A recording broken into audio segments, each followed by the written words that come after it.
প্রিয় দর্শক, আয়ন টিভির পর্দায় আপনাদের স্বাগত জানাই। আমি Andrew Madhu, dream home with engineer Sadekul অনুষ্ঠানে কয়েক সপ্তাহ বাদে আপনাদের সামনে উপস্থিত হয়েছি। এই অনুষ্ঠানটি আপনাদের জন্য আমরা বরাবরই উপস্থাপন করে থাকি। প্রপার্টি নানান বিষয়ে আমরা আলোচনা করে থাকি। প্রপার্টি মার্কেট কেমন যাচ্ছে, কোন দিকে যাচ্ছে, ইন্টারেস্ট রেটের কারণে কি হতে পারে, অথবা প্রপার্টিতে কেউ যদি ডেভেলপমেন্ট করতে চান, অথবা এই প্রপার্টি লাইনে কেউ যদি কাজ করতে চান, আমরা বিভিন্ন তথ্য দিয়ে আপনাদের সাহায্য করে থাকি। অথবা পলিসিতে কোনো চেঞ্জ আছে কিনা, এই চেঞ্জের কারণে কী কী হতে পারে, এই বিভিন্ন বিষয় নিয়ে আমরা আলোচনা করে থাকি। এবং এই আলোচনায় বরাবরের মতন যে আমাদের এই প্রশ্নগুলো উত্তর দিয়ে থাকেন এই কমিউনিটির একজন স্বনামধন্য প্রকৌশলী, উনিও আমাদের মাঝে আছে, তাকে আমি স্বাগত জানাই। জি, আপনাকে ধন্যবাদ। জি, ধন্যবাদ। জি, আমরা অনুষ্ঠানে যাওয়ার আগে একটু ছোট্ট একটা নিউজ পড়বো, নিউজের পরে আমরা মূল পর্বে চলে। নিউজ যেটা বলেছে, যদিও একটা নিউজটা আইল্যান্ড থেকে এসছে, একটা আইল্যান্ড, গ্রানজি অনেক আইল্যান্ড আছে, এবং সেখানে বলেছে যে গত 5 বছরে সেখানকার প্রপার্টির যেই দামগুলো যেই হারে কমেছে, তার থেকে অনেক গুণ সেই প্রপার্টি, সেই আইল্যান্ডের প্রপার্টির যে রেন্টটা তার বৃদ্ধি পেয়েছে। যে সমীক্ষায় বলেছে যে গত এই বছরের অগস্ট, সেপ্টেম্বর এবং জুলাই এবং সেপ্টেম্বরে কোনো একটা প্রপার্টির দাম যদি 592,000 ছিল, গত বছরের একই সময় ছিল 609,000। তো দেখা যাচ্ছে যে সমীক্ষা 2.8% কমেছে, কিন্তু সরকারি হিসাবে এটা আরও অনেক কমে গেছে, 8.5%। সেই তুলনায় 5 বছর আগে যেখানে রেন্ট ছিল প্রায় 1375 পাউন্ড, সেখানে থেকে বেড়ে প্রায় 2112 পাউন্ড হচ্ছে।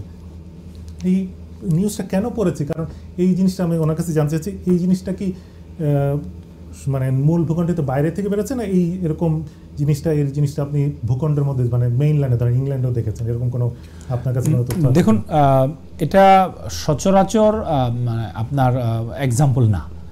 আপনার যখনই রেন্টাল ভ্যালুটা একটা প্রপার্টির বৃদ্ধি পায়, তখন কিন্তু একটা প্রবণতা থাকে প্রপার্টির প্রাইসটাও বৃদ্ধি পাবে। আইল্যান্ডের ক্ষেত্রে ইট ইজ কমপ্লিটলি অপোজিট। আমাদের যে প্রপার্টির যে নর্মাল যে ট্রেন্ড, আপনার প্রপার্টি প্রাইসটা তখনই বাড়ে যখন কোনো ইনফ্রাস্ট্রাকচার হয়, বা ধরুন কোনো একটা বড় অ্যামিউজমেন্ট পার্ক হবে, বা সরকারের কোনো একটা ধরেন একটা মেডিকেল কলেজ হবে, বা একটা নতুন ইউনিভার্সিটি হবে, তখন কিছু কারণে রেন্টালটা বাড়তে পারে। বাট এর সাথে সামঞ্জস্য রেখে কিন্তু সবসময় প্রপার্টি প্রাইসটাও বাড়ে। বাট এই ক্ষেত্রে আমি মনে করি যে মার্কেট একটা ডিফারেন্ট ভিউ দেখছে, যে প্রপার্টির প্রাইস অলমোস্ট 3%, 4%, কিছু কিছু জায়গায় 8% ডাউন, কিন্তু রেন্টালটা 60-70% আপ।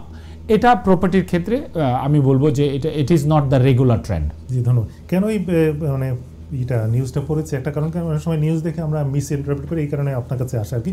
কারণ অনেকেই প্রপার্টি মার্কেটে কাজ করছেন এবং প্রপার্টি ডেভেলপমেন্টে অনেক কাজ করছেন।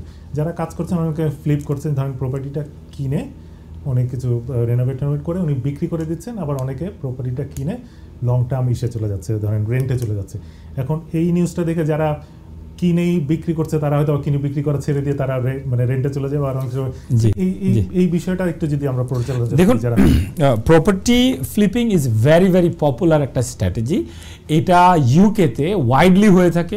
মানে আমি বলবো যে পুরো ইউরোপ এবং আমেরিকা বা ওয়েস্টার্ন ওয়ার্ল্ডে এটা খুব আপনার একটা লোভনীয় একটা প্রপার্টির এক টাইপ অফ বিজনেস। তা এখানে আমরা দেখেছি আমাদের অসংখ্য বাঙালি ভাই বোন, আমরা কিন্তু এই কাজটা করছি, পুরো ইউরোপ জুড়েই করছি। আমি যদি ইংল্যান্ডকে স্পেসিফিক্যালি বলি, আমরা কিন্তু প্রতিটা টাইমেই, প্রতিবারই আমরা কিছু কিছু নিউজ পাই, বা আমরা বিভিন্নভাবে সংযুক্ত থাকি, যে আপনার ধরুন অকশন থেকে প্রপার্টি কেনা, অফ দ্য মার্কেট প্রপার্টি কেনা, অথবা মার্কেটে প্রপার্টি আছে যেই প্রপার্টিগুলো আসলে সেলেবল না, বা লং টার্ম যে প্রপার্টিগুলো মার্কেটে পড়ে আছে, তার মানে কি আগলি প্রপার্টি, বা যে প্রপার্টিতে লট অফ ওয়ার্ক করতে হবে, বা আপনার রেনোভেট করতে হবে, এরকম প্রপার্টি কেউ যদি ক্রয় করে, যেই সোর্স থেকেই হতে পারে, তখন এটাকে যদি মার্কেট স্ট্যান্ডার্ডে রিফার্ব করে আবার বিক্রি করে, এই যে প্রসেসটা, এটাকে কিন্তু ফ্লিপিং বলা হয়। এই ফ্রেজটা কিন্তু ইউজ করা হয়। এখন এটাতে নট নেসেসারি যে প্রত্যেকটা মানুষ যারা এই কাজটা করছে তারাই পয়সা মেক করবে, কিন্তু আসলে কিন্তু এটা এরকম না। আপনি কিন্তু লসও করতে পারেন। তো এখন কথা হচ্ছে যে আপনি যদি বা আপনারা যদি কোনো কিছু মানে ফ্লিপিংয়ের আন্ডারে কিছু করতে চান বা এই প্রসেসটাকে, it is a very good process বা এটা একটা সিস্টেম, এই সিস্টেমটাকে যদি আপনি কাজে লাগাতে চান, then you need to know whole property market. দেখুন, একটা প্রপার্টি কিন্তু 3 বেডরুমের হলেই একটা সেম দাম হবে না। লন্ডনে 3 বেডরুমের প্রপার্টি দিয়ে আপনি হয়তো বার্মিংহামে 8 বেডরুমের প্রপার্টি, ক্ষেত্র বিশেষে আবার আপনার ডিফারেন্স আছে, আপনি বাট আপনার স্কটল্যান্ডে হয়তো আপনি একটা মেনশন পাবেন। তো কিন্তু কথা হচ্ছে যে আপনার শুধু প্রপার্টির সাইজ দিয়েই কিন্তু প্রপার্টির প্রাইসটাকে নির্ধারণ করা হয় না। এর জন্য অনেকগুলো আপনার প্রেক্ষিত বা অনেকগুলো সূচককে আপনাকে বিবেচনা করতে হবে।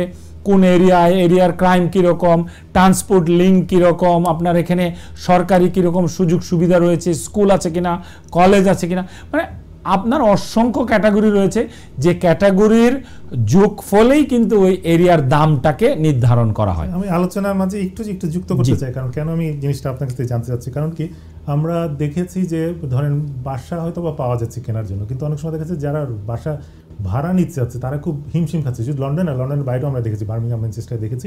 এবং যেই হারে ধরেন বাসা দাম বেড়েছে, ভাড়া কিন্তু দেখা যাচ্ছে যে প্রত্যেক বছর মানে লাফিয়ে লাফিয়ে বাড়ছে। তো আমি কেন আমি সেল করে দেবো? আমি তো তাহলে ওই ট্রেন্ডে চলে যেতে চাই। দেখুন, এখানে আমি যে জিনিসটা বুঝি যে ডিফারেন্ট ক্যাটাগরির ইনভেস্টর রয়েছে। Investor they want to make quick money. তো প্রপার্টিতে আমি সবসময় বলি যে জিনিসটা হচ্ছে যে আপনি দুইটা জিনিস দেখতে হবে। এখন দেখুন, প্রত্যেকটা মানুষের চাহিদাটা কিন্তু ডিফারেন্ট। তা আপনার চাহিদা যদি বা আপনার বিজনেস মডেলটা যদি হয় আপনাকে কুইক টার্ন অ্যারাউন্ড করতে হবে, then flip is very good for you. But আপনি যদি লং টার্ম ইনভেস্টর হন, বা এখানে প্রপার্টিতে আরেকটা কথা আছে যে if we don't bring the the religious things or হালাল হারাম টু ইট অর সুদ or this, then there is a different way. আপনি যদি this is the best strategy in whole western world, by রিফাব রিফাইন্যান্স।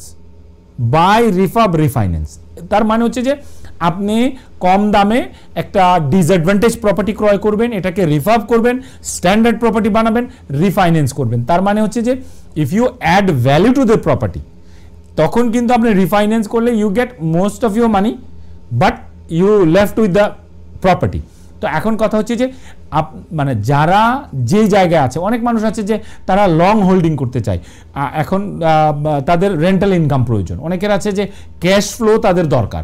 এখন depend করছে যে কার business মডেলটা আসলে কীরকম এবং কে কিভাবে চায়। বিজনেস মডেলের দিকে আমরা আগাতে যাচ্ছি না, আমরা যাচ্ছিল যে যেহেতু আপনি এই মার্কেটটা নিয়ে কাজ করেন এবং বিভিন্ন মানে সিটিতেই আপনার আছে আর কি অপারেশন আছে, যেটা জানতে যাচ্ছি যে ধরেন এই রেন্টার যে বৃদ্ধিটা, এটা কি শুধু শহর কেন্দ্রিক না এটা শহরের বাইরেও ওই জিনিসটা লক্ষ্য করা যায়? দেখুন, এটা মোস্টলি শহর কেন্দ্রিক।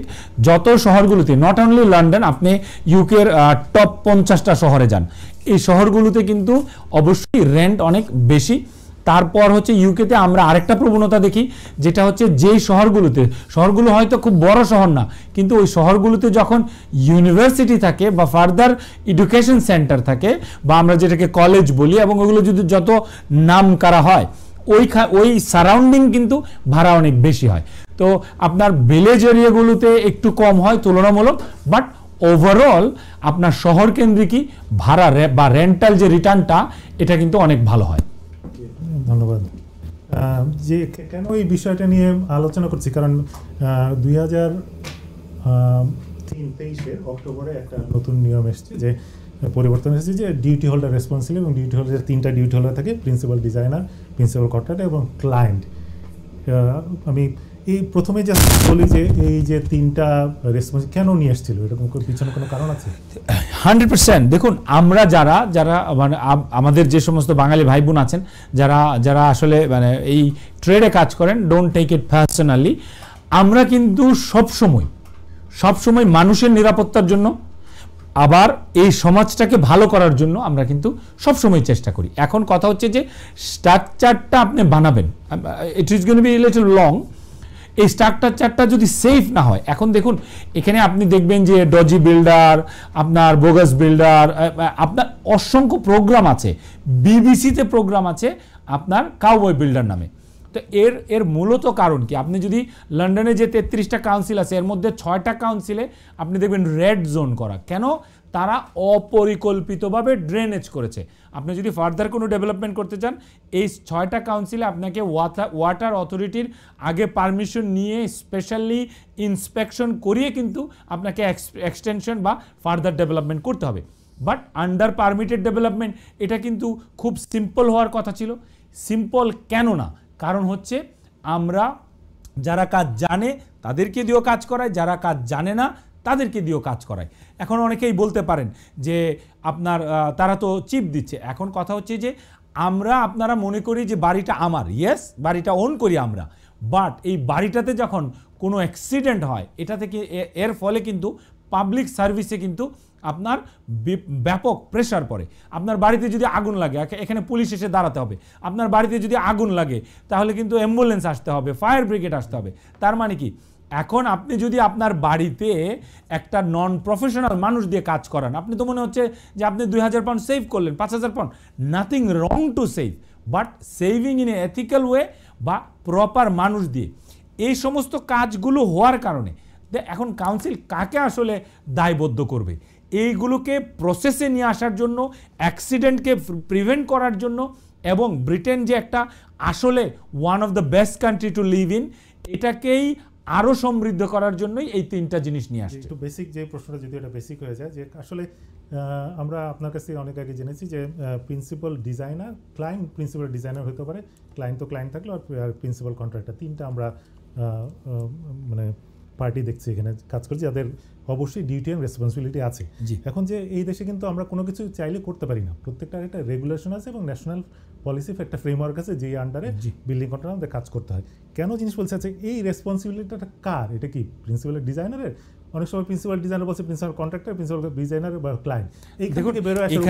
এখান থেকে বেরোয় আসার সিম্পল, এখানে কিন্তু কনসালটেশন হয়েছে, এই দায়িত্বগুলো কিন্তু মানে আপনার একটা ভাগ করে দেয় সিনারিও যেটা বলছি। কারণ কি আমাদের ক্লায়েন্ট তো সহজ সরল এবং তার কোনো একটা কারণেই সে ডেভেলপমেন্টটা করছে এবং সে কারো কাছেই ধার্য হচ্ছে, এবং দেখা যাচ্ছে যেহেতু ক্লায়েন্ট তো নিজেই আছে, অনেক সময় প্রিন্সিপাল ডিজাইনার এবং প্রিন্সিপাল কন্ট্রাক্টর 2টা ভিন্ন প্রতিষ্ঠান করছে, তখন প্রবলেম পড়ে যায় ক্লায়েন্ট একে বলছে ওকে বলছে যে এখন প্রবলেমটা আসলে ওই মানে রেগুলেশনটা কার মানে এইটা থাকে। এখানে রেগুলেশন বলছে দুইজনকেই সমানভাবে। ধরুন আইসা উইথ নেগেটিভ কোনো কারণে অ্যাক্সিডেন্ট হলো, প্রিন্সিপাল কন্ট্রাক্টরও দায়বদ্ধ হবে, প্রজেক্ট ওনারও দায়বদ্ধ, তার মানে হচ্ছে মালিকও দায়বদ্ধ হবে। আগের যে নিয়মটা ছিল এই নিয়মটাতে আপনি আসলে এই যে গোলক ধাঁধার মতো ছিল, আসলে কার fault? You go to court again, you know there is a huge pressure on public service. তো এখন কথা হচ্ছে যে এখানে বলে দিচ্ছে যে প্রিন্সিপাল ডিজাইনার হিসেবে একটা দায়িত্ব আছে কোনো প্রজেক্টে, যদি if is a smaller project, commercial প্রজেক্টে অবশ্যই আপনাকে প্রিন্সিপাল ডিজাইনার লাগবে। রেসিডেন্সিয়াল প্রজেক্টে কিছু কিছু ক্ষেত্রে যদি এই স্মল ক্যাটাগরি হয়, project owner can B A principal designer. তার মানে কি আপনি যেই ডিজাইনটা কাউন্সিলে সাবমিট করেছেন আপনাকে ডিক্লেয়ার করতে হবে এক্স্যাক্টলি আপনার ডিজাইন অনুসারে কাজ হয়েছে, এবং প্রিন্সিপাল কন্ট্রাক্টরকে ডিক্লেয়ার করতে হবে যে আপনি যেই কাজটা করেছেন এটা ব্রিটিশ স্ট্যান্ডার্ডে করেছেন অথবা ইউরোকোড 2 মেনে করেছেন। সবচেয়ে বড় কথা হচ্ছে যে হেলথ অ্যান্ড সেফটি আপনি মেনেছেন, আপনার ফায়ার সেফটি মেনেছেন, আপনার everything you done under the UK regulation, এবং সবচেয়ে বড় কথা হচ্ছে যে you have to give a declaration everything was done as a standard. তো এর ফলে আল্লাহ না করুক কখনো যদি কোনো প্রবলেম হয়, then you declare something, accident is accident, এটা কিন্তু প্রিভেন্ট আপনি 100% এলিমিনেশন করা কখনোই সম্ভব না। এখন কথা হচ্ছে যে যদি এখানে বলা হয়েছে এই আইনের মধ্যে, যারা আইনের আমাদের অনেক ভাই আছে যারা খুবই আইনের বিশেষজ্ঞ, আমি একদিন হয়তো আমরা তাদেরকেও একজনকে আনতে পারি এই আইনের বিশ্লেষণের জন্য। এখানে যেই জিনিসটা বলা হচ্ছে যে 2 জন মানুষ, প্রিন্সিপাল কন্ট্রাক্টর এবং প্রিন্সিপাল ডিজাইনার যে আছে, অথবা প্রজেক্ট ওনার নিজেও প্রিন্সিপাল ডিজাইনার হতে পারে, তাদেরকে সম্মিলিতভাবে এই প্রজেক্টের দায়বদ্ধতা নিতে হবে। তার মানে হচ্ছে কেউ একজন যদি সাইন করতে হয় তাকে অবশ্যই ন্যূনতম যে সেফটি ফ্যাক্টরগুলো এগুলো মেনেই কিন্তু সাইন করতে হবে। মূল কথা হচ্ছে যে কাউন্সিল সরকার চাচ্ছে যে এই দেশে যে ফার্দার ডেভেলপমেন্টগুলো হবে যত ছোটই হোক না কেন এগুলো যাতে ব্রিটিশ স্ট্যান্ডার্ডে হয়, যাতে করে আমরা পোর কোয়ালিটি অফ ওয়ার্ক না দেখি, যাতে করে আমরা যারা কাজ জানে না তাদেরকে এনকারেজ না করি, যাতে করে আমরা আমাদের জীবনকে ঝুঁকির মধ্যে না ফেলি। আরেকটা যুক্ত করে দেখি, আরেকটা সার্ভিস আমাদের নিতে হয়, এটা কি সবসময় নিতে হবে, ছোট হোক বড় হোক নিতে হবে কিনা? ধরেন আমরা দেখেছি একটা প্রিন্সিপাল ডিজাইন করে থাকেন এবং কন্ট্রাক্টর কাজ করে থাকে এবং ক্লায়েন্ট দেখে যে ঠিক মতন হয়েছে কিনা, কিন্তু প্রিন্সিপাল ডিজাইন দেওয়ার পরে কন্ট্রাক্টর আরেকটা ক্যালকুলেশনের উপর নির্ভর করে, স্ট্রাকচারাল ক্যালকুলেশনে কি জানি বলে, এটা কি সব ক্ষেত্রেই দরকার না কোনো? এভরি প্রজেক্ট আপনাকে নেওয়া উচিত, নিতে হবে। কারণ হচ্ছে উইদাউট স্ট্রাকচারাল ইঞ্জিনিয়ার আপনার ক্যালকুলেশন অথবা এটাকে বিল্ডিং রেগুলেশন ড্রয়িংও অনেকে বলে থাকে বা ক্যালকুলেশন বলে থাকে, তো এখন এটা ছাড়া আসলে আপনি বুঝবেন না। দেখুন এখানে আর্কিটেক্ট আপনাকে ডিজাইন করে দিল, it is a beautiful building, but আর্কিটেক্টরা কিন্তু আপনাকে বলবে না যে how building will be stable. এর জন্য আপনাকে ইঞ্জিনিয়ারিং ক্যালকুলেশন নিতে হবে। এখন ইঞ্জিনিয়ারিং ক্যালকুলেশন ছাড়া কোনো বিল্ডিংই করা উচিত না, কোনো এক্সটেনশন করা উচিত না। আর I don't think any of the building control officer will sign off without the structural design. এটাকে ধরেন আমি যেটা বোঝার চেষ্টা করছি, কারণ অনেক আমাদের দর্শকরা এবং যেটা সমস্যায় পড়ছি, সমস্যাটা যেটা বলছি, ধরেন প্রিন্সিপাল ডিজাইনার, প্রিন্সিপাল কন্ট্রাক্টর এবং স্ট্রাকচারাল ইঞ্জিনিয়ার সমন্বয়টা অনেক সময় খুব সমস্যা হয়ে পড়ে। দেখা যাচ্ছে যে অনেক সময় স্ট্রাকচারাল ক্যালকুলেশন সাবজেক্ট টু একটা গ্রাউন্ড কন্ডিশন বা প্রেজেন্ট কন্ডিশন দিয়ে যে আকারে হয়তোবা ডিজাইন দিয়েছে উনি দিয়েছে এবং প্রিন্সিপাল কন্ট্রাক্টর একটা সে প্রাইস দিয়েছে, কিন্তু যেহেতু সাবজেক্টও থাকে তখন দেখা যাচ্ছে যে কোনো কারণে ওই সাবজেক্টটাই মানে কন্ডিশনটাই দেখা যাচ্ছে যে অনার করতে হচ্ছে। তখন দেখা যাচ্ছে ক্লায়েন্টটা মানে আমরা চাচ্ছি যে যাতে যে সার্ভিস মানে ইউজার আর কি, ক্লায়েন্টদের যেহেতু ক্লায়েন্টের কথা আমরা করি, তাদের এইখান থেকে বেরোয় আসার উপায়টা কি? দেখুন এন্ড ইউজার যারা বা আমাদের যারা মানে ভাই বোন আছেন যারা এই অবভিয়াসলি এক্সটেনশন বা নিউ বিল্ড এটা যে কোনো কিছু হতে পারে, তারা ফার্দার ডেভেলপমেন্ট করতে চায়, তারা ডেভেলপমেন্ট করতে চায়। একটু সময় নিয়ে নিয়ে আমাদের মনে একটা কলার আছে আমাদের সাথে। জি প্রিয় দর্শক, আপনি আমাদের সাথে শুরুতে যুক্ত আছেন। হ্যালো, জি আসসালামু আলাইকুম। জি আসসালামু আলাইকুম। জি আমি আমার একটা ঘর আছে বার্মিংহাম। জি এটা busy area, G very demand for rent. আমি এটারে এইচএমও করতাম সেই রকম। যখন আমি এটারে এইচএমও করি এবং এইচএমও বিজনেস করি এবং যদি ইন ফিউচার যদি আমি এটা সেল করতাম চাই, এটা এইচএমও বিল্ডিং করার লাগে এটা কোনো ভ্যালু ডাউন হইব না আপ হইব? ধন্যবাদ ভাই আপনাকে। আপনি আপনার একটা বার্মিংহামে সবাইকে আসলে আমাদের পক্ষ থেকে, আয়ন টিভির পক্ষ থেকে ধন্যবাদ জানাই, কারণ আমাদের অসংখ্য ভাই বোন আছেন যারা বার্মিংহাম থেকে আমাদেরকে এত ভালোবাসা দেন, আমরা আসলেই কৃতজ্ঞ। ভাই যেহেতু আপনার ডিমান্ড আছে, আপনি যদি এইচএমও প্রপার্টিটা করেন আর যদি প্রপারলি করেন, অবশ্যই আপনার প্রপার্টির প্রাইস আপ হবে, ডাউন হবে না। কারণ হচ্ছে HMO property is always expensive then a normal property. তা কিন্তু কথা হচ্ছে যে আপনাকে এইচএমও স্ট্যান্ডার্ডে করতে হবে এবং এটার কিন্তু বিল্ডিং কন্ট্রোলের কাছ থেকে সাইন অফ নিয়ে এবং এর যে সমস্ত রেগুলেশনগুলো আছে এবং মেনটেনেন্সগুলো আছে এগুলো সবগুলো যদি আপনি ম্যানেজ করেন এবং মেনটেইন করেন, অবশ্যই আপনার রেন্টও যেমন বেশি পাবেন, আপনার বাড়ির যে প্রাইস এটাও বাড়বে। কিন্তু আপনাকে কিন্তু জানতে হবে যে আপনার ওই এইচএমওর জন্য আপনার লাইসেন্সিং নিতে হবে না প্ল্যানিং নিতে হবে। অনেক সময় শুধু লাইসেন্সিংই হবে, অনেক সময় লাইসেন্সিং এবং প্ল্যানিং দুইটাই লাগবে। আপনি কাউন্সিলকে একটা ইমেল করে জানতে পারেন যে আসলে আপনার কি শুধু লাইসেন্সিংটাই লাগবে, চেঞ্জ অফ ইউজ, না প্ল্যানিং এবং লাইসেন্সিং দুইটাই লাগবে। ধন্যবাদ। তোমার আশা করি আপনার উত্তর পেয়েছেন। যখন আমাদের দর্শক প্রশ্ন করে তখন সম্পর্ক প্রশ্ন আমাকে খুব করতে ইচ্ছা করে, যেটা হলো যে আমরা নর্মালি একটা দেখি যে একটা প্রপার্টি মার্কেট আছে, আমরা কিনে ফেলি অথবা ফার্স্ট টাইম বায়ার হিসেবে অথবা বাই টু লেট অথবা বাই টু যেটা ফ্লিপ করার জন্য আমরা কিনে ফেলি এবং এটাই সাধারণত দেখি। এবং এইচএমও প্রপার্টিগুলোর কি এরকম যখন ধরেন 2-3 মাসে ধরেন মার্কেটের সাথে খুব ডিমান্ড থাকে, ওগুলোর ডিমান্ড কীরকম মার্কেটে? দেখুন HMO property is always high on demand, কারণ হচ্ছে আপনার নর্মাল একটা প্রপার্টিতে যদি আপনি ফর এক্সাম্পল বার্মিংহামের জন্য আপনার, আমি জানি না মানে ভাইয়ের কোন এরিয়া, বাট ফর নর্মাল আপনার 700 থেকে 1100-1200 পাউন্ড আপনি 3 বেডরুমের প্রপার্টি ইন বার্মিংহাম অ্যারাউন্ড, খুব ভালো কন্ডিশন হলে হতে এর চেয়ে বেটারও হতে পারে। But when is a HMO you can 1500-1600, even big প্রপার্টিতে আপনার 3 বেডরুম বাট বিগ প্রপার্টিতে আপনি আরও বেশিও কিন্তু রেন্ট চার্জ করতে পারেন। কিন্তু রেন্টাল ইনকামটা যাচ্ছে, উনি চাচ্ছে যে ওটা ফ্লিপ করে ওটা বিক্রি করে দেওয়ার জন্য, ওইটা ওই ক্ষেত্রে ওই সেই ক্ষেত্রেও আপনার নর্মাল প্রপার্টি যদি আপনার 3 বেডরুমের প্রপার্টি আপনার 350 বাট বিটুইন আপনার 250 থেকে শুরু করে 400-450 বার্মিংহামে 3 বেডরুমের প্রপার্টি আছে।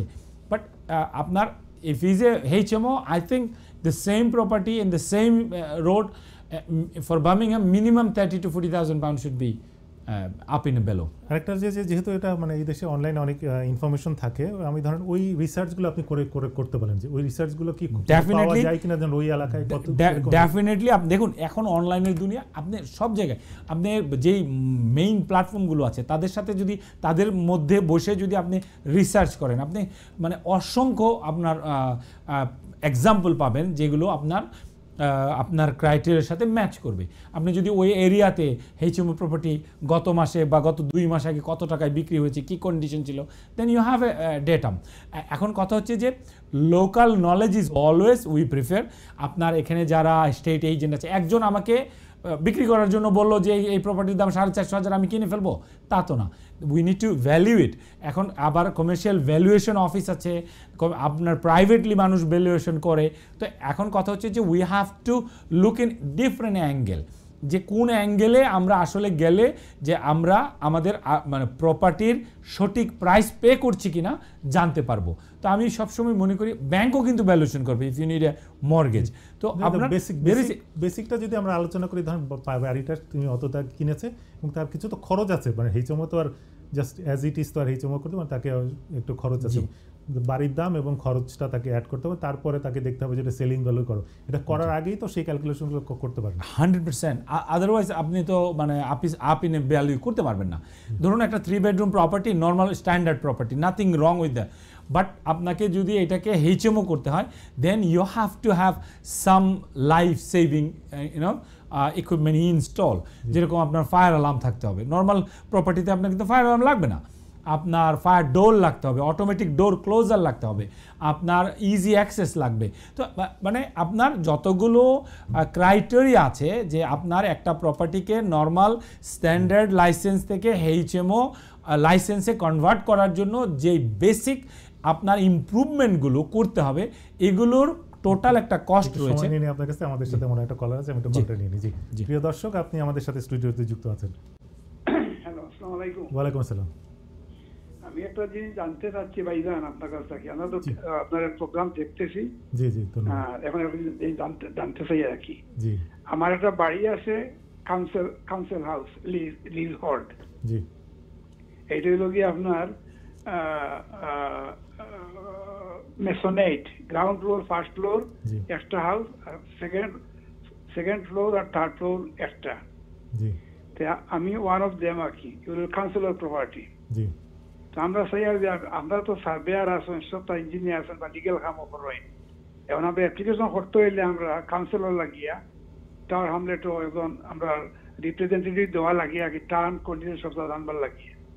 আর যদি সাকসেস হওয়া যায় সেহেতু আপনারা কোঅপারেশন করিয়া দেখানো করে আমরা করবো। বুঝতে পারছেন নি? 9টা ফ্ল্যাট আছে, ইন টোটাল 9 ফ্ল্যাট। আর এখন যদি পারমিশন হয় আর কি 3 তলার উপরে, তাহলে আমরা আরো একটা ফ্ল্যাট বনবো আর কি। ওটা আমরা 999 বছর লিজ হইব আর কি। ধন্যবাদ প্রশ্ন করার জন্য। ভাই আপনাকে অসংখ্য ধন্যবাদ। আপনাদের ভালোবাসার কারণেই আমরা এই জায়গায়, কমিউনিটি আমাদেরকে এই জায়গায় এনেছে। আমরা আজকে যেই জায়গায় আছি আপনাদের ভালোবাসার কারণেই। আর আমাদের এই অনুষ্ঠানটা তো আসলে কমিউনিটিকে, আসলে আমাদের পক্ষ থেকে কমিউনিটির সাথে থাকা, ইনফরমেশন দিয়ে। এখানে আসলে আমরা মানে we are not allowed to sell any service. Unfortunately আপনার যে প্রশ্নটা, এই প্রশ্নটার উত্তর আসলে আমরা দিতে পারবো না। আপনারা ভালোবাসেন, আপনাদেরকে অসংখ্য ধন্যবাদ। আপনাদের জন্যই আমরা এবং আপনাদের কারণেই আজকে আমরা এই জায়গায়। তো আপনাদেরকে অসংখ্য ধন্যবাদ। আমার সাবজেক্ট বুঝতে পারছেন তো? জি জি, কিন্তু আসলে ওই আপনার সাবজেক্টটা হচ্ছে একটা সার্ভিস রিলেটেড, আর এটা তো কমিউনিটি বেসড প্রোগ্রাম আপনার সবার জন্য। এখানে আমরা ইনফরমেশন দিতে পারি। আমি এইটুকু বলতে পারি, আপনি কারোর সাথে যোগাযোগ করতে পারেন, যারা এই কাজটা করে তারা সমস্ত কাজগুলো আপনাদের পক্ষ থেকে কাউন্সিলের সাথে যোগাযোগ করে, কাউন্সিলের সাথে আপনার একটা ডেমো ডিজাইন করে, আপনার যদি অ্যাপ্রুভাল হয় তখন আপনাদের সবার উপকার হবে। যে 9 জন আপনারা এটাকে ওন করেন, তো এই 9 জনের জন্য ভালো হবে। তার আগে কাউন্সিলের সাথে আপনাদেরকে একটা চুক্তিতে আসতে হবে যে এই ডেভেলপমেন্টটা হলে কাউন্সিলের কী লাভ হবে, আপনাদের কী লাভ হবে। ধন্যবাদ। ধন্যবাদ। আমরা যে আলোচনা করছিলাম ওই তো ডিউটি হোল্ডারের ব্যাপারে, যেহেতু যে এটা আসছে, আমরা স্ট্রাকচারাল ক্যালকুলেশনে যে এটা যে সাবজেক্ট টু কন্ডিশন, আমি একটু আমাদের দর্শকদের জন্য একটু কথা বলি। দেখুন ভাই এবং বোন, আপনারা যারা আমাদের এই অনুষ্ঠানটা সবসময় উপভোগ করেন, আয়ন পরিবারের পক্ষ থেকে আপনার ডিজাইন কনস্ট্রাকশন কাউন্সিলের পলিসি নিয়ে, ন্যাশনাল পলিসি নিয়ে আমরা আলোচনা করি। আমরা চাই আপনাদের সাথে থাকতে। আমরা কিন্তু আপনাদেরই লোক, কারো ভাই, কারো ছেলে, কারো আপনার বন্ধু। তো আমরা চাই সমগ্র বাঙালিকে, যত বাঙালি এই ইউকেতে আছে সবার সাথে থাকতে, সবাইকে হেল্প করতে। তো এই অনুষ্ঠানটা এই জন্যই কিন্তু আয়ন টিভির পক্ষ থেকে এই অনুষ্ঠানটার আয়োজন করা। তো আপনারা যখনই কোনো পার্সোনাল প্রশ্ন করেন অবশ্যই আপনারা করতে পারেন, বাট আমাদের পক্ষে কিন্তু আপনাদেরকে পার্সোনালি প্রশ্নের উত্তর দেয়া এই টিভিতে আসলে সম্ভব না। আপনারা কেউ কষ্ট পাবেন না, কেউ দুঃখ পাবেন না। আপনাদের আশেপাশে যে সমস্ত লোক আমাদের মতো আছে, আমাদের চেয়ে বেটার অনেক বাঙালি ভাই বোন আছে যারা এই ইন্ডাস্ট্রিতে কাজ করে, তারা কিন্তু আপনাদের সবাইকে সঠিক পথ দেখাবে। আমরা এই জায়গায় বসে হয়তো আপনাদের অনেকেরই সরাসরি কোনো উত্তর দিতে পারি না, বাট আপনারা যেই প্রশ্নটা করেন এই প্রশ্নের উত্তর কিন্তু কেউ না কেউ আমাদের কমিউনিটিরই, আমাদের থেকে অনেক বেটার অনেক মানুষ আছে, অনেক বড় বড় ইঞ্জিনিয়ার আছে, আমার থেকে অনেক ভালো ইঞ্জিনিয়ার আছে যারা আপনাদেরকে হেল্প করতে পারবে। আমরা যখন আপনাদেরকে সরাসরি উত্তর না দিতে পারি, আমাদেরকে ক্ষমা সুন্দর দৃষ্টিতে দেখবেন। ধন্যবাদ। জি, ধন্যবাদ আপনাকে সুন্দর করে বুঝিয়ে দেওয়ার জন্য। আমাদের মনে হয় আমাদের সাথে আরেকজন কলার আছে, আমি একটু নিয়ে নিই। প্রিয় দর্শক, আপনি যদি এখন আমাদের সাথে যুক্ত থাকেন। হ্যালো, আসসালামু আলাইকুম। ওয়ালাইকুম আসসালাম। জি ভাই, আমি একটা ঘর কিনতে আসলাম, ব্যাংকে সার্ভে করছে, সার্ভে করি এখন ব্যাংকে অফার লেটার দিলে, বাট আমার সার্ভে রিপোর্ট দেন না। আপনার প্রশ্নটা কি তাহলে? আপনার প্রশ্নটা হচ্ছে যে ব্যাংক অফার লেটার দিয়েছে কিন্তু সার্ভে রিপোর্ট আপনাকে দিচ্ছে না। না, আপনার সার্ভে রিপোর্টটা দরকার কেন? ব্যাংকের কাছ থেকে আপনি পয়সা নেবেন, ব্যাংক তো অফার লেটার দিয়েছে। অনেকে তো আগে তো দিত। নট নেসেসারি ভাইয়া, আপনার যদি কখনো ফেল হয়, এখন অনেককেই দিচ্ছে না। হ্যাঁ, আপনার কথা আমি একমত, আপনি 100% রাইট। আপনার ভ্যালুয়েশন রিপোর্টটা আগে ব্যাংক দিত, এখন দিচ্ছে না। এটা ব্যাংকের বা আপনাকে যে ফাইন্যান্সিয়াল প্রতিষ্ঠান, যে ব্যাংক আপনাকে অফার লেটারটা দিয়েছে, তারা সন্তুষ্ট বলেই কিন্তু দিয়েছে। এখন তারা হয়তো এটা পাবলিশ করতে চাচ্ছে না, এর 1000টা কারণ থাকতে পারে ভাই। বাট আপনি এই ব্যাংকের সাথে কথা বলুন, অনেক সময় আপনাকে দিয়ে দেয়। বাট এখন যদি না দেয়, আপনি কিন্তু ওদের কাছ থেকে নিতে গেলে তখন আপনার কাছে পয়সা দাবি করবে, যে আপনি একটা ফি দিলে তখন তারা দিবে। তো হয়তো এক্সটেন্সিভ লেভেলে যদি কোনো আপনার রিপোর্ট হয় তখন আপনাকে পে করলে আপনাকে দিবে। বাট এখন কিন্তু এটা নর্মাল, ব্যাংক আপনাকে পাবলিশ করতেও পারে, নাও করতে পারে। ধন্যবাদ আমাদের প্রশ্ন করার জন্য, আমাদের সাথে থাকার জন্য। প্রিয় দর্শক, আমরা আলোচনা করছিলাম প্রপার্টিতে 2023 সালের অক্টোবর যে পরিবর্তনটা এসেছে, ডিউটি হোল্ডার রেসপন্স, নিয়ে আলোচনা করছিলাম। আমরা অনুষ্ঠানের এই মুহূর্তে ছোট্ট একটি বিরতি দেবো। বিরতির পরে আমরা আলোচনায় ফিরে আসবো। ততক্ষণ আমাদের সাথেই থাকবেন।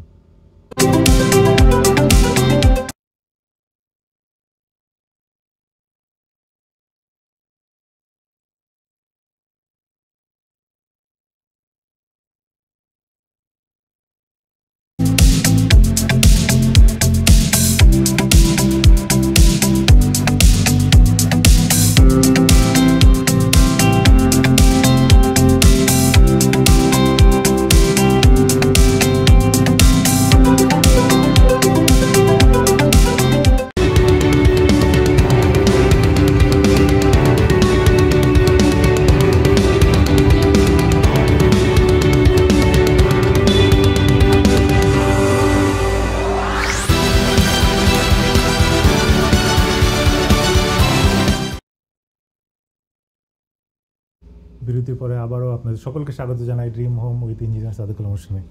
বিরতিতে যাওয়ার আগে আমরা যে বিষয়টি নিয়ে আলোচনা করছিলাম ওইটি আমরা ধারাবাহিকতা বজায় রাখবো যে 2023 অক্টোবরে যেই পরিবর্তনটা এসছে একটা বড় পরিবর্তন, যে 3 জন ডিউটি হোল্ডার রেসপন্সিবিলিটি থাকে। তার মধ্যে আমরা আলোচনা করেছিলাম যে প্রিন্সিপাল ডিজাইনারের দায়িত্বটা কী বা প্রিন্সিপাল কন্ট্রাক্টরের ক্লায়েন্টের দায়িত্বটা কী, তার মাঝখানে আরেকটা সার্ভিস থাকে যেটা হলো স্ট্রাকচারাল ক্যালকুলেশন। দেখা যাচ্ছে স্ট্রাকচারাল ক্যালকুলেশন কিছু কন্ডিশন থাকে, কিছু সাবজেক্টও থাকে, ওই কারণে এন্ড ক্লায়েন্টরা অনেক সময় দ্বিধান্বিত হয়, অনেক সময় দেখা যাচ্ছে তাদের ওভার দ্য বাজেট হয়ে যায়। যে এইখান থেকে পরিত্রাণ আসলে যে আসলে স্ট্রাকচারাল ক্যালকুলেশনটা আমরা বুঝেছি যে কোনো একটা কীভাবে করতে হবে, বাসাটা আবার কোন মাপের করতে হবে, এগুলো সাধারণত এখন এইখান থেকে বেরোয় আসার উপায়টা কি? এখন দেখুন এখানে বেসড অন আমি বলি যে এখানে দুইটা উপায় আছে। একটা হচ্ছে যে যখন স্ট্রাকচারাল ইঞ্জিনিয়ারকে অ্যাপয়েন্ট করা হয় তখন we need to make sure যে স্ট্রাকচারাল ইঞ্জিনিয়ার ভিজিট করে। ইয়েস দেয়ার ইজ আমাদের দেশে যেরকম আপনার সয়েল টেস্ট করে ডিজাইনটা করতে, এখানে কিন্তু বোরহোলের আপনার রিপোর্টগুলো দেয়া থাকে। তারপরেও সাবজেক্ট টু গ্রাউন্ড কন্ডিশন যখন লেখা থাকে তখন আসলে বাড়ির মালিক বা কন্ট্রাক্টর কারোই আসলে কিছু করার থাকে না। কারণ হচ্ছে এখানে কিছু জিনিস আপনাকে এজিউম করে চলতে হয়। আর স্ট্রাকচারাল ইঞ্জিনিয়ার যখন কোনো জিনিসে 100% শিওর হতে না পারে তখন কিন্তু বলে যে অন ইন্সপেকশন অন সাইট বা সাবজেক্ট টু ইন্সপেকশন বা সাবজেক্ট টু গ্রাউন্ড কন্ডিশন অথবা সাবজেক্ট টু স্ট্রাকচারের যে কন্ডিশন রয়েছে। কি কল নিয়ে যেতে পারি? জি জি জি অবশ্যই। প্রিয় দর্শক, জি আপনি আমাদের সাথে স্টুডিওতে যুক্ত আছেন, প্রিয় শুনতে পাচ্ছেন? ওয়ালাইকুম আসসালাম ভাই। আমি একটু আগে ফোন করছিলাম, যেমন লাইন কাটি গেছে, আমি পাচ্ছি না কোনটা টিভি আসছিলাম হয়ে গেছে, ওই যে বলছিলাম গড় কিনতাম ব্যাংকে ওভার লেটার দিচ্ছে আর আমার ভ্যালুয়েশন রিপোর্ট দেয় না, তখন আমি কিতা করতাম পারি না। এটা ব্যাংকের সিস্টেম ভ্যালুয়েশন রিপোর্ট দেয় না। এখন অনেক ব্যাংক দেয় না ভাইয়া। এখন আপনাকে আপনারা তো পয়সা দেবে, অফার যেহেতু দিয়েছে আপনাকে কিন্তু ব্যাংক পয়সা দেবে। এখন আপনাকে যদি ভ্যালুয়েশন রিপোর্ট না দেয় আমি তো মনে করি না আসলে আপনার মানে কোনো ওয়ারিড হওয়ার ব্যাপার আছে। কারণ হচ্ছে ব্যাংক তো আপনাকে অফার লেটার দিয়েছে। ভ্যালুয়েশন রিপোর্টটা অনেক ব্যাংক এখন আর পাবলিশ করে না, এটা ব্যাংকের ইন্টারনাল ব্যাপার। তারপরেও যদি আপনি মনে করেন আপনার থাকা প্রয়োজন, আপনি তাদেরকে একটা ইমেল করতে পারেন, maybe they will charge you a fee, তার বিনিময়ে কিন্তু আপনাকে দিতে পারে। ধন্যবাদ। আশা করি যদিও লাইনটা কেটেছে, আশা করি যে আপনি শুনতে পেরেছেন। ধন্যবাদ প্রশ্ন করার জন্য। আমরা আলোচনা আবার শুরু যাই। জি দেখুন এখন everybody need to be practical এই সিচুয়েশনে। এটা এখন কথা হচ্ছে যে yes there is a lot of people taking advantage of this. আপনার যখন কোনো এরিয়াতে কোনো একটা বিল্ডার, আমি বলবো না যে সব builder, yes there is a someone who is bad and there is a someone who is good. তো এখন কথা হচ্ছে যে আমরা যখনই কোনো কাজ করি তখন কিন্তু আমাদেরকে অবশ্যই মানতে হবে যে যদি কোনো অনাকাঙ্ক্ষিত কিছু ঘটে বা হয় সেক্ষেত্রে the price might go up. এই ক্ষেত্রে আমি বলবো যে বিল্ডার এবং যে বাড়ির মালিক তাদেরকেই সেন্সেবল হতে হবে, তাদেরকেই এথিক্যাল হতে হবে। এটা এমন হওয়া উচিত না গ্রাউন্ড কন্ডিশন ভালো না, বাড়ির মালিক বলবে যে না আমি 1 টাকাও এক্সট্রা দেবো না, তুমি কাজ নিয়েছো কেন। আবার এটা এমনও হওয়া উচিত না আপনার 10 টাকা হয়তো এক্সট্রা খরচ হবে, বিল্ডার বললো না 50 টাকা দিতে হবে। Everything has to be standard. এবং আমি মনে করি এটা একটা লিখিত থাকা উচিত। এবং আমি মনে করি কোনো কন্ট্রাক্টই রিটেন বাইন্ডিং ছাড়া হওয়া উচিত না। যখনই কোনো কন্ট্রাক্ট বা যখনই কোনো কাজ এজাম্পশনের উপরে করা হবে, যখনই কোনো কাজ লিপিবদ্ধ করা হবে না, আইনের মাধ্যমে হবে না, তখনই বুঝবেন যে এখানে কোনো একটা গোষ্ঠী তারা অ্যাডভান্টেজ নিতে চায়। এখন এইটা বুঝেই কিন্তু আমাদেরকে কাজ করতে হবে। এই ক্ষেত্রে বাড়ির যে মালিক ভাইয়েরা আছে তাদেরকেও আমি বলবো আপনারা কখনোই কোনো কাজ শুরু করতে দেবেন না যতক্ষণ পর্যন্ত আপনার রিটেন এগ্রিমেন্ট না হবে। এবং কন্ট্রাক্টর বা বিল্ডার যে সমস্ত ভাই বোন আছেন তাদেরকেও আমি বলবো যে উইদাউট এনি রিটেন কনফার্মেশন আপনারাও কোনো কাজ শুরু করবেন না। এবং যখন কোনো কিছু আপনারা শিওর থাকবেন না সেই ক্ষেত্রে প্রজেক্ট ওনার যারা তাদের একটু হয়তো খরচ বেশি হবে, but you can split the cost. আপনারা সব সময় একটা থার্ড পার্টিকে আপনারা অ্যাপয়েন্ট করতে পারেন as a contract administrator. Not necessary you need a lawyer, এটা না, একটা কন্ট্রাক্ট অ্যাডমিনিস্ট্রেটর দিতে পারেন, যাদের অবভিয়াসলি এক্সপিরিয়েন্স আছে, যারা কন্ট্রাক্ট অ্যাডমিনিস্ট্রেটর হতে পারবে, তাদের একটা গোষ্ঠীকে অথবা একটা কোম্পানিকে আপনারা নিয়োগ করতে পারেন, অথবা প্রজেক্ট ম্যানেজমেন্টের জন্য একটা কোম্পানিকে আপনারা নিয়োগ দিতে পারেন।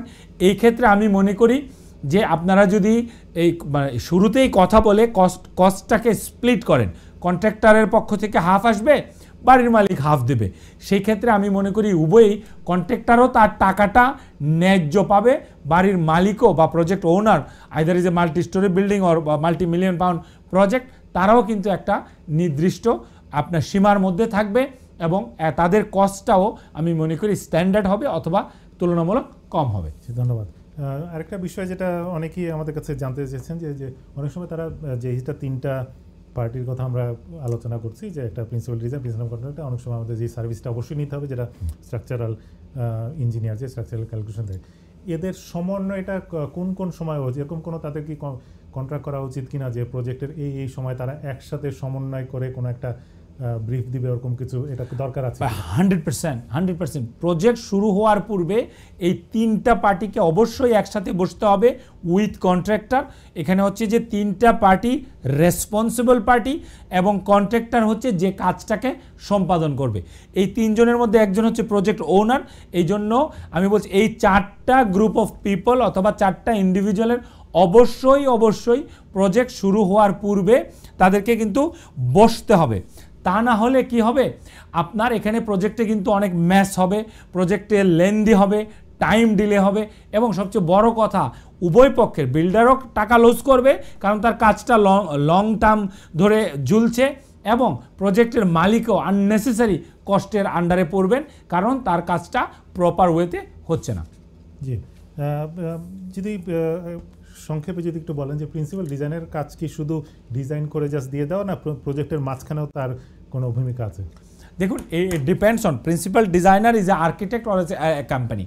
এখন প্রজেক্টের মালিক যদি তাকে শুধু ডিজাইন করার জন্য দেয়, he or she need to, অথবা কোম্পানি তাদের প্রিন্সিপাল ডিজাইনার রোল থেকে রিলিজ চাইতে হবে, বলতে হবে যে আজকের পর থেকে I am not taking the responsibility.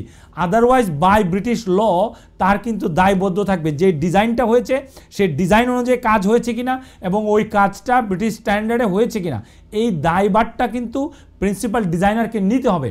আর নয়তো রিটেনলি আপনার লিখিতভাবে তার এই দায়িত্ব থেকে মুক্তি চাইতে হবে। এখন দেখুন, আপনি আমাকে পে করেছেন একটা সার্ভিসের জন্য, আমি তো আপনাকে তিনটা সার্ভিস দিব না, ইটস নট প্র্যাকটিক্যাল। তো এখন আমি যদি আপনার কাজটা না করি, আপনাকে তো বুঝিয়ে দিতে হবে যে ভাই আপনি শুধু আমাকে আর্কিটেকচারাল ড্রয়িং করার জন্য পয়সা দিয়েছেন, আপনি আমাকে অথবা শুধু প্ল্যানিং অ্যাপ্লিকেশন করার জন্য পয়সা দিয়েছেন। কারণ এন্ড অফ দ্য প্রজেক্টে তাকে ডিক্লেয়ার করতে হবে যে এই প্রজেক্টের প্রিন্সিপাল ডিজাইনারটা কে এবং কাজটা স্যাটিসফ্যাক্টরি লেভেলে হয়েছে কিনা। জি। So I'm not going to take a responsibility where I'm not going to get paid for it. I'm not saying me, but একটা মানুষ, এখন কথা হচ্ছে যে বা একটা কোম্পানি তো নিশ্চয়ই, আপনি যদি একটা রেস্টুরেন্টে গিয়ে একটা তরকারি অর্ডার করি, নিশ্চয়ই তারা আমাদেরকে দুইটা তরকারি দিবে না বা তিনটা তরকারি দিবে না। জি। So unless it was in offer, তাহলে সার্ভিস নেওয়ার আগে আপনি বলছেন যে অবশ্যই এটাকে ক্লিয়ার করতে হবে যে আর্কিটেক্টকে দিয়ে আপনি কতটুকু কাজ করাচ্ছেন, শুধু আর্কিটেকচারাল ডিজাইন করাচ্ছেন না architectural design plus planning application করাচ্ছেন, এবং architectural design planning application plus হচ্ছে প্রিন্সিপাল ডিজাইনারের রোল, এটা কিন্তু একটা এডিশনাল রোল প্লে করছে। তো এই জিনিসটা কিন্তু অবশ্যই তাদেরকে প্রথমেই আপনার ক্লিয়ার করতে হবে। জি। আরেকটা ধরেন কোনো কারণে প্রিন্সিপাল ডিজাইনার আর্কিটেক্ট ডিজাইন করে দিল এবং সে প্ল্যানিং অ্যাপ্লিকেশন করে দিল এবং কোনো কারণে সে প্রিন্সিপাল ডিজাইনার হিসাবে অ্যাক্ট করতে চায়, তখন কি ওই চেঞ্জ করা যায় কিনা principal design? 100%. Anytime you can choose. এটার জন্য কোনো সেরকম there is no legal bindings anytime, but somebody end of the project somebody need to declare the responsibility as a principal designer, somebody as a principal designer এবং somebody as a principal contractor এবং somebody as a just project client তো উনি তো থাকবে আর কি, ওটা তো উনি করতে পারছেন না। জি, ধন্যবাদ। আশা করি প্রিয় দর্শক আমরা তথ্য দেওয়ার চেষ্টা করেছি আসলে যে পরিবর্তনের জন্য আপনাদের আসলে কি বিষয় আপনাদের নজরে রাখতে হবে যখন কোনো ডেভেলপমেন্ট করেন। আমরা একটু অন্যদিকে চলে যাই যে প্রত্যেক বছরই আমরা আলোচনা করি যে এই ব্রিটেনে আমাদের হাউজিং শর্টেজ, আমরা সবসময় যে হাউজিং শর্টেজটার কারণ কি, এটাকে আমাদের কি পলিসিগত সমস্যা আছে, না আমাদের কি ম্যাটেরিয়াল শর্টেজ আছে, না আমাদের স্কিল শর্টেজ আছে। সেই ক্ষেত্রে আমরা একটা চুজ করে নিই যে আসলে স্কিল শর্টেজের কারণে কি আমাদের হাউজিং শর্টেজটা আছে কি না, এই ব্যাপারে আমরা একটু জানছি। পরে আমরা স্কিল শর্টেজটার কারণ কি, কীভাবে আমরা এটা থেকে আমাদের কমিউনিটিকে কীভাবে আমরা কন্ট্রিবিউট করতে পারি, আমরা পরবর্তীতে আলোচনা করি। তার আগে যে আসলে স্কিল শর্টেজটার কারণে কি আমাদের হাউজিং শর্টেজ আছে কিনা আপনি যদি দেখুন, আপনি যে 3টা মেজর পয়েন্ট বলেছেন, এই সব কটাই আমাদের শর্টেজ। আমাদের মেটেরিয়াল নেই, আমাদের স্কিল নেই, আমাদের পর্যাপ্ত পরিমাণে পলিসিগত উদ্যোগ নেই। এখন দেখুন, আমি সরকারের সমালোচনা করব যে লেবার যখন আপনার তাদের ম্যানিফেস্টো ছিল, মানে আমি কিন্তু মানে সবসময় বলেছি যে it is a good policy, 1.5 million home over 5 years. But দুর্ভাগ্যজনক এখন পর্যন্ত তাদের কাছ থেকে কি দেখছি, nothing positive, absolutely nothing positive. আমি মনে করি যে এখন পর্যন্ত আমরা কোনো পজিটিভ পাইনি, but there is a hope. তাদেরকে আগামী ইলেকশনে যদি আমাদের কাছে ভোট চাইতে আসতে হয়, they need to show where when wrong. এখন কথা হচ্ছে যে skill is a seriously addressable আপনার টপিক। আমরা এখানে ব্রিটেনে আমরা আমাদের এই হাউজিং সেক্টরে there is a serious level of skill shortage. আমাদের এনাফ ব্রিকলেয়ার নাই, আমাদের এনাফ কার্পেন্টার নাই, আমাদের এনাফ রেট্রোফিটার নাই, আমাদের এনাফ প্লাম্বার নাই, আমাদের এনাফ আপনার ইলেকট্রিশিয়ান নাই, সিসিটিভি ইনস্টলার নাই, নেটওয়ার্কার নাই। আপনি name it, every single things in construction industry, every single trade. যুক্ত করতে চাই, আপনি বলছেন যে এনাফ নাই, কিন্তু আমরা দেখি তো কাজ হচ্ছে। আপনি কি এনাফ নাই বলতেছেন কি কোয়ালিফাইড স্কিল ওয়ার্কার, না জাস্ট ওয়ার্কার? আপনার ওয়ার্কারও নাই, কোয়ালিফাইডও নাই। কারণ হচ্ছে আপনার দেখুন, এখন কথা হচ্ছে যে why we are in a seriously crisis in our housing. আমাদের নাই কেন, কেন পারছে না? আপনার এখানে তো ফান্ডিংয়ের yes there is economical thing, but এখানে আপনি রাতারাতি স্কিল ডেভেলপ করা যায় না। আপনি দেখেন কত বছর ধরে ইমিগ্রেশনের যে আজকেও একটা ইমিগ্রেশনের ভেরি ভেরি টাফ রুল আসছে, বাট লাস্ট 5, 6, 7 ইয়ার্স 10 ইয়ার্স দেখেন আপনার ব্রিকলেয়ার ওয়াজ এ শর্টেজ স্কিল। তার মানে কি, আমাদেরকে একটা জব তখনই শর্ট স্কিলে যাবে যখন এটা ওই দেশে ক্রাইসিস থাকবে। এখন এগুলো নেই, কারণ হচ্ছে it is completely political reason. But I don't understand politics, আমি ওইদিকে যাব না। আমি কনস্ট্রাকশনের মানুষ, বাড়ি বুঝি, বাড়ি কেমনে বানাতে হবে এইগুলো জিনিস বুঝি। এখন দেখুন, বাঙালিরা আমরা we can take a biggest advantage from this crisis. Crisis is a opportunity for us. আমাদের যে ছেলেপেলে, I am not asking everybody to become a builder, এটা না, যে যার মতো, যে যার জায়গা থেকে rather going to a normal job, construction job will pay you more. আপনি একটা ইলেকট্রিশিয়ান দিনে 300 পাউন্ড ইনকাম করে। If you are a good electrician 300 pound আপনি কোন জায়গায় পাবেন? বাট নট নেসেসারি যে স্যুট বুট পরে কাজ করবে, why need to be a electrician, no. But যাদেরকে স্যুট করবে, যাদেরকে আপনার plumber 150 to 250 a day, painter 300, we pay a good painter 300 pound a day, sometimes is more. এখন কথা হচ্ছে যে আপনি আর কোন জায়গায় আপনার 5 বছর এক্সপিরিয়েন্সে you can get that kind of money. But I am not asking everybody to leave university and come in. No, বলেন এখানে কি তো মানে এটা কি একটা বেসিক সময় যায়, yes I have to work 5 years, I have two gain knowledge over the 5 years, then I can give a position, এটা কি? No, everybody have a different capacity. দেখুন, আপনার ব্রেইনের ক্যাপাসিটি আর আমার ব্রেইনের ক্যাপাসিটি এক না, আপনার লার্নিং ক্যাপাসিটি আর আমার লার্নিং ক্যাপাসিটি এক না, আপনার প্র্যাকটিক্যাল লার্নিং ক্যাপাসিটি আর আমার প্র্যাকটিক্যাল লার্নিং ক্যাপাসিটি এক না। এখন ধরুন আমি আমার এই প্র্যাকটিক্যাল লাইফে আমি দেখেছি 6 মাসে somebody become a very good painter। আবার 5 বছরেরও আমি মানুষ দেখেছি, দে আর নো ওয়ান নেয়ার। এখানে হচ্ছে কাজটাকে, আমি সবসময় বলি ইয়াং জেনারেশনকে, কাজটাকে ভালোবাসতে হবে। যখন আপনি একটা কাজকে ভালোবাসবেন, যখন আপনি ওই কাজটাকে পছন্দ করবেন, এনজয় করবেন, then you become master of it. এখন কথা হচ্ছে যে time is not same for everyone. কেউ 6 মাসে মাস্টার হয়, কেউ 6 বছরে, কেউ আবার 12 বছরে হবে না। তো বাট কনস্ট্রাকশন ইন্ডাস্ট্রিতে there is a money if you can learn. তো এখন আমার কথা হচ্ছে যে আপনি কিভাবে, আপনাকে প্রথমে ইয়েস ডাস্টি ওয়ার্ক, আপনি কনস্ট্রাকশনের যে কোনো জায়গায় যান, if you have a dust allergy don't come near to construction. But আপনাকে কাজটাকে ভালোবাসতে হবে, not necessary you need to be builder. Construction ম্যানেজমেন্টে পড়তে পারে, আপনার প্রজেক্ট ম্যানেজমেন্টে পড়তে পারে। আপনার দেখুন একটা কনস্ট্রাকশন করতে গেলে কিন্তু ক্লিনারও প্রয়োজন।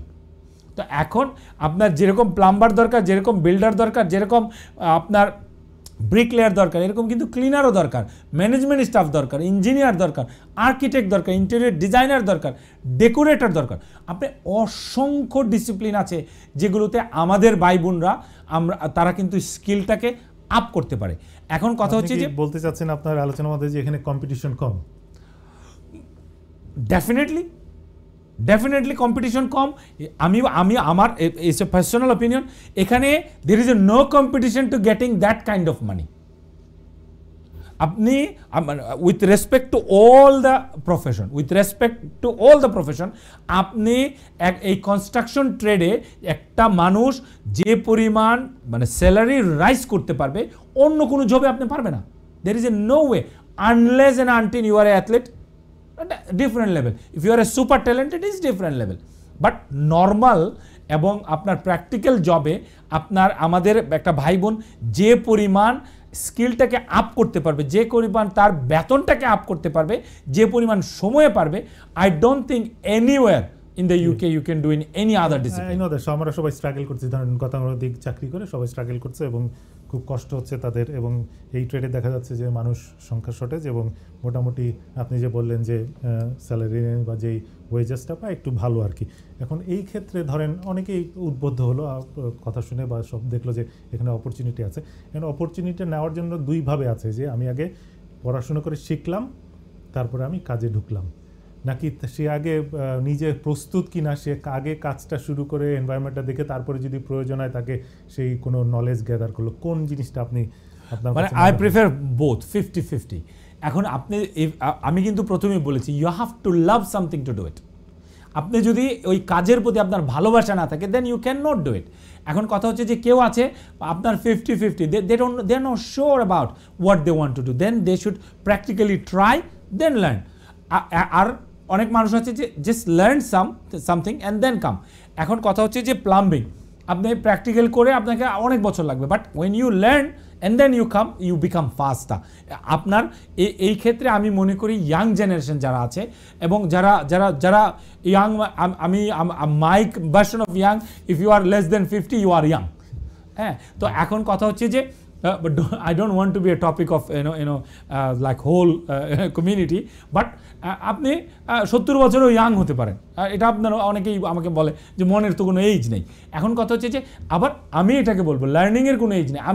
আমি অনেক মানুষের সাথে কাজ করি তারা 70-র উপরে, যেখানে 69-এ 66-এ 67-এ মানুষ রিটায়ার করে, তারা কিন্তু 70-75-এ এখন দিব্যি কাম করছে।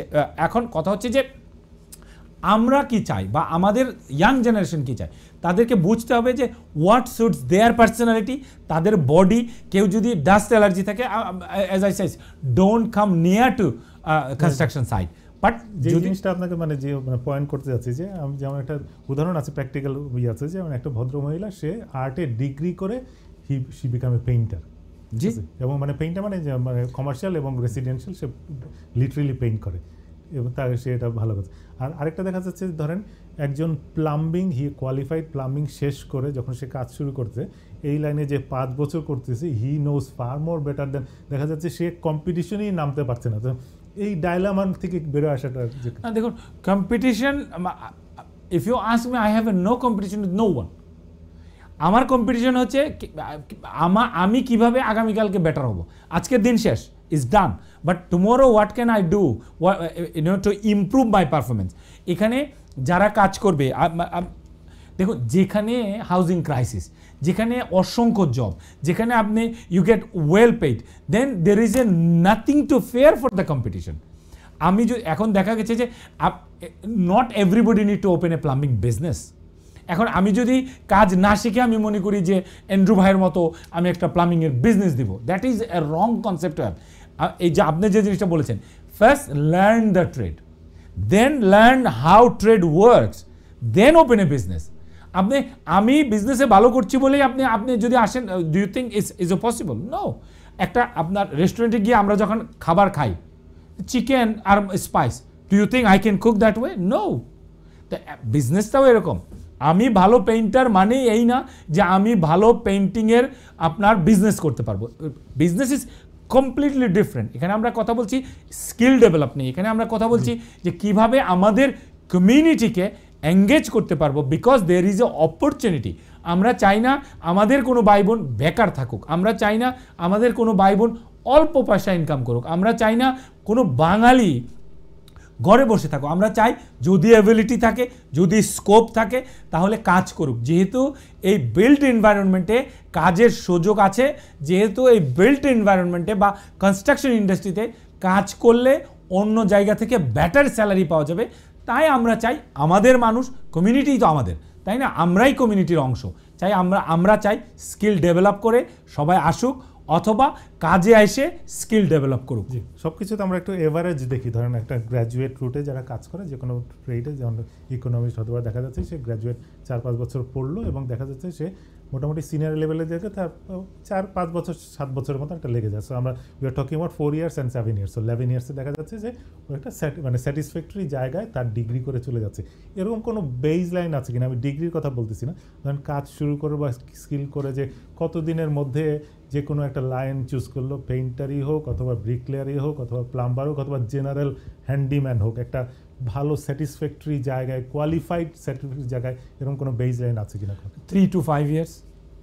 কেউ যদি মনে করে যে আমি মাথা ঠান্ডা করে একই কাজ 5 বছর করব, 3 থেকে 5 বছর, ডিপেন্ডিং অন ক্যাপাসিটি। দেখুন, আমি এখন পর্যন্ত আমার practical experience is only my opinion, আমি এখন পর্যন্ত একজন মানুষকেও দেখিনি যে 5 বছর ধরে কনস্ট্রাকশন লাইনে আছে, তার বেতন আপনার if you think about daily 150, less than 150 a day, আমি এখন পর্যন্ত দেখিনি। কেউ শুরু করে 70, 80, 90, 100, obviously minimum wages nowadays, effective on minimum wages, but আমি কিন্তু এখন পর্যন্ত দেখিনি।